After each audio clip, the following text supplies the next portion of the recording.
গোলাপের মতো সুন্দর তুমি মানিক। সুপ্রিয় দর্শক, হাতীবান্ধা মহিলা ডিগ্রি কলেজের ফুল বাগান সজ্জিত করছেন আমাদের স্নেহের আব্দুল সালাম, যার নিবিড় পরিচর্যায় হাতীবান্ধা মহিলা কলেজটা অনেকটাই দৃষ্টিনন্দন হয়েছে। এই যে ফুলের টব তৈরি হচ্ছে এখন, এগুলোতে বীজ দেওয়া হয়েছে, অনেক অনেক গাছ ইতোমধ্যে বেড়ে উঠেছে। মূলত হাতীবান্ধা মহিলা কলেজের চতুর্দিকে আপনারা যে ফুলগুলো দেখেন, গাছগুলো দেখেন, বা যতটুকু দৃষ্টিনন্দন করা হয়েছে, এখানে সালামের একটা বিশাল ভূমিকা আছে। সারা দিন এই কলেজের মাঠে সে পরিষ্কার পরিচ্ছন্নতার কাজটা করে যায় এবং কিভাবে হাতীবান্ধা মহিলা ডিগ্রি কলেজকে সুন্দর রাখা যায়, দৃষ্টিনন্দন করা যায়, চারদিকের পরিবেশটা কে কীভাবে একটু সজ্জিত করে রাখা যায়, সে ব্যাপারে তার সচেতনতা এবং তার উদ্যোগ অবশ্যই প্রশংসনীয়। আমরা সালামের সঙ্গে কথা বলবো। আচ্ছা আব্দুল সালাম, আপনি যে সারা দিন এই কাজগুলো করেন, আপনাকে কি খুব ভালো লাগে? এই কাজ ভালো লাগে স্যার, খুব ভালো লাগে। খুব পরিশ্রম হলে স্যার মনে তৃপ্তি স্যার, সৌন্দর্যটাই আমার কাছে বিরাট স্যার। আচ্ছা আচ্ছা, সৌন্দর্যটা আমার কাছে যে এত তৃপ্তিজনক স্যার, সেটা আমি বলি প্রকাশ করতে পারবো না স্যার। আচ্ছা, কেউ যদি স্যার ফুল ছেড়ে মনে হয় আমার ভিতরটার কলিজা ছিঁড়ে নিয়ে গেল স্যার। আপনি কি বিয়ে করেছেন? জি স্যার, বাচ্চা একটা। আচ্ছা, আপনার এটা করে যাওয়ার ইচ্ছে আছে? খুব ইচ্ছা স্যার, আমার টাকা পয়সার কোনো দরকার নেই স্যার, আমার কাছে সৌন্দর্যটাই আমার কাছে বিরাট স্যার।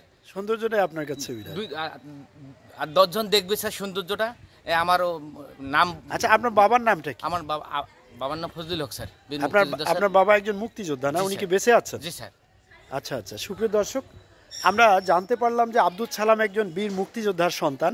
যতক্ষণ কলেজে থাকেন ঠিক ততক্ষণই উনি এই কলেজটাকে পরিষ্কার পরিচ্ছন্ন রাখার জন্য এবং কিভাবে কলেজটাকে দৃষ্টিনন্দন করা যায় সেই কাজটা তিনি করে যান। আমরা দেখছি এই যে ফুলের টবে ইতিমধ্যে বীজ দেওয়া হয়েছে অনেকগুলোতে, অনেক গাছ আবার এখানে উঠে গেছে ইতিমধ্যে। এগুলো কয়েকদিন পরেই এই গোলাপগুলোতে আমরা লাল টকটকে গোলাপ দেখতে পাবো, তখন হয়তো আরও বেশি দৃষ্টিনন্দন হবে, এই পরিবেশটা অনেক বেশি সুন্দর হবে।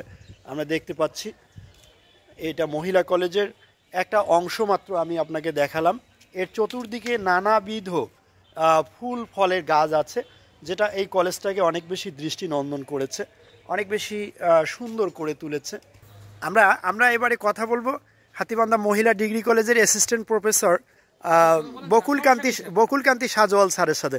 স্যার, এই যে মহিলা কলেজে আমরা দেখি যে আব্দুল সালাম নামে একজন ভদ্রলোক আছেন, ইনি সবসময় কলেজটাকে অনেক বেশি পরিষ্কার পরিচ্ছন্ন রাখার চিন্তা করেন এবং বিশেষ করে ফুলে ফলে সজ্জিত করার চেষ্টা করেন। আপনার চোখে কি এটা পড়ে? না, এটা পড়ে মানে কি, এটা আমাদের প্রাণ। জি, কলেজের একটা প্রাণ ধরে আছে আমাদের আব্দুল সালাম। জি জি। এই সালামের অবদান আমাদের এই কলেজ ক্যাম্পাসটাকে যে সৌন্দর্য যে বৃদ্ধি করছে, এটা তার অবদান হচ্ছে একমাত্র আমাদের সালাম। এবং সালাম একটা খুব ভালো মনের মানুষ, সে সৌন্দর্যের প্রতীক। আচ্ছা, সৌন্দর্য কি জিনিস তার আচ্ছা। ভিতরে এই জিনিসটা আছে। আচ্ছা। তবে আমি খুব পছন্দ করি আব্দুল সালাম, আমার খুব প্রাণপ্রিয়। আমি সৃষ্টি থেকেই আমি ওকে পেয়েছি এবং ও যে এত আন্তরিক এবং আমাকেও যথেষ্ট সম্মান দিয়ে আসছে। সামনে তার দীর্ঘায়ু কামনা করছি। আচ্ছা ঠিক আছে। আচ্ছা, আপনাকে ধন্যবাদ। ধন্যবাদ।